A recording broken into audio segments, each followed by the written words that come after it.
What is up, you guys? Welcome back to the channel.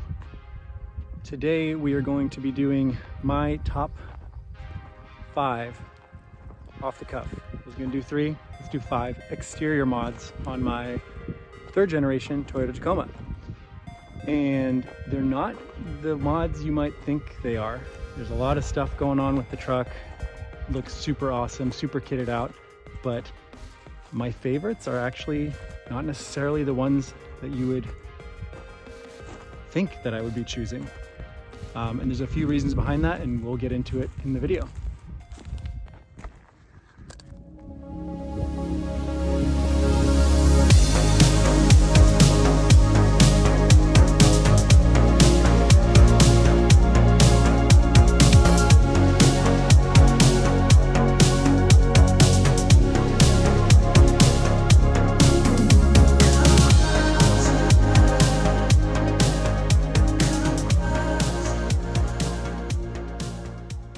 So my first favorite thing on the Tacoma for this list is going to be this RCI bed rack. It's extremely versatile, powder coated aluminum, and I picked this because it's actually part of the truck that I touch and mess around with the most. I have these roto packs here. They've been on numerous locations on the truck before, same with the water tank. And there's always ways to mount different things to the roof rack. Excuse me, not the roof rack, the bed rack. So having that on here, bolted straight to the channels. Let's get in here. These have never budged once. I've done multiple bolt checks before, and they're always super tight even after some time on the trail. This is also RCI's mid-height roof rack. So one of the main things that I can't stand personally is when I see a Toyota Tacoma, Tundra driving around with a rooftop tent on the top of their truck and it's just protruding off the top of the cab. And I got this specifically because I knew that I wanted a canvas style rooftop tent on there, and I also wanted it to be level. And I'll get a closer up angle here in a sec, but you can see right there that the tent doesn't actually interfere with the roof rack at all. Now I know it's a little hard to see here, but the tent doesn't actually come up too much higher than the roof rack, especially when you're looking at it from the vantage point of this bracket right here.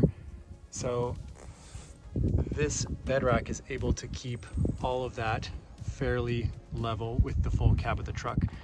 And they do make other options. So if you wanted a cab height truck or a over cab height rack, excuse me, you could opt for that. But like I said, this is just how I wanted to have it set up. Not only for fuel economy, but also to keep everything as low as possible. So yeah, that's the first thing on the list. Again, mainly because when I pick things for this list, I wanted to think of things, okay, what do I use the most and what do I actually tinker with the most to fit my needs? And this was the first thing that came to mind. All those in this list will probably follow a similar format. I know people could say, oh, it's the rooftop tent, or it's the, you know, the awning that could be better, or anything else like that. But for this instance, I really just felt that it was the most fitting to use stuff on the list that is tinkered with the most. The next thing on the list is going to be skid plates. I recently picked up a front OEM style skid plate from Amazon. I'll flip the camera around here in a second to show you, but I think one of the best bangs for the buck you can get is something that gives you confidence. The sliders are great, but I feel like I hadn't been running skid plates for the entire 4 years that I've had this truck, and I felt that it was really necessary for me to put those on there. Gosh, these guys are flying down this hill on bikes. So let me flip the camera around here and show you what I'm talking about. So this is my Amazon purchased TRD knockoff skid plate. It is full 1/4-inch aluminum, same as a lot of the manufacturers out there. The spacers that they give you, let's see if I can zoom in here, boop, are fully steel. So a lot of the defects that you see from other manufacturers are the skid plate remains intact, but if you hit something hard enough, you actually end up bending the support bracket that's in there, giving you space between the frame and the skid plate. So I haven't smashed these up at all yet, but I feel much more confident when I'm going up something that has a little bit more rocky terrain than I'm typically used to. So with that said, obviously it's an exterior mod that I love. Gives me confidence on the trail, makes me feel better about when I'm driving around. It's one less thing you got to think about when you're driving. You're out there, you just want to enjoy yourself as much as possible. Give yourself that extra assurance. They make full skid plates all the way across the vehicle. I don't know if I'm there yet. I don't think I need it, but just having that front engine skid protection is making me feel a lot better about just daily driving. The third thing on this list is a Viper cut. Viper cut is where you cut the bumper, which usually hangs down here in front of the wheel, which I did to fit these 34s. But the Viper cut essentially cuts off the part of the bumper that would typically only be unexposed with an aftermarket bumper. You do have to get rid of your fender liner, which is maybe a con for some people, but all of the connectors here for the fog lights and some of the additional lights that I'll be adding here soon are all Deutsch connectors, so they're all fully waterproof. You can see here I did a full weather trimming, I guess, weather strip trimming, and that gives it a kind of a good clean look.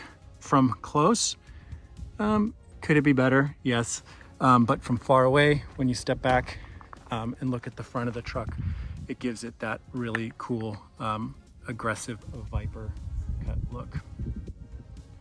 So that was number 3, Viper cut. Again, I wanted to keep everything on this list really purposeful. So again, it's not something as cool as the suspension or the tires, but it's something that was done to the truck to really make it more functional and improve driving mannerisms. I want to be able to enjoy myself driving. I don't want to have to worry about rubbing. I do not rub on this current setup. I'll drop a link to another video if you're curious about fitting 34s, but yeah. The third thing on this list, fourth thing, is going to be hitch points. So these are super basic. These are from Rhino USA, D-ring shackles. I have them locked on here to the tow hitch, but I don't tow anything. I used to have like a little OEM Toyota thing right in there, call it a plug, and it was unused real estate. So I love having these on here because it gives me the peace of mind for when I go out with my friends who have winches and more heavy duty recovery gear. Let me go around to the front. I did the same because not only is the real estate typically unused on the truck, but the ones in the front were rusted and not useful. The brackets are tapped right into the frame on both sides, and you just have to use like a screwdriver to really tighten this thing down, and you'll feel a lot better about kind of when you go out. I think this is even like a factory point, but it just is an extra thing that makes the driving experience more enjoyable. You can go out on the trail even if you don't have a winch, or if you don't have XYZ recovery gear and your friend does, you know that you can go out and kind of adventure with confidence. And yeah, so that'll be number 4. So I know I said at the very beginning of the video, off the cuff, I was doing 5 things, so I'm sticking to it. I already covered the first 4. And the last one I really gave a lot of thought to. I continue to come back to what makes the driving experience more enjoyable, what makes the truck more appealing, what do I tinker with the most. And I think this one is going to be very controversial, but it's not necessarily something that everyone thinks that my truck has. So let's walk on up again and I'll show you what I'm talking about. So the 5th and final thing is going to be my smoked Raptor lights. My favorite thing about these is I can't stand when the vehicle is off and you have these just orange markers in there. You're just like trying to prove a point. Even the Raptors don't even have them like that. But when I got these, I was a little apprehensive, but you can see here, they're these smoked amber, and I'll turn them on in a sec. And the reason I like them so much is because it adds to the look of the vehicle, because both the KC ditch and fog pockets are amber, and so those really add a good amount of contrast or continuity to the truck build as a whole. So let me flip those on here in a sec. All right, I just flipped the lights on. As you can tell here, they are on now. I have them hardwired, or not hardwired, but tapped into the stock headlights. At some point we'll figure out the frame rate thing with the iPhone here. But anyway, now you can see that they're on. I think it gives the truck a really cool look. I'm not trying to like stick out in broad daylight, but at night when I'm driving, I think it looks really cool with the accented ambers here.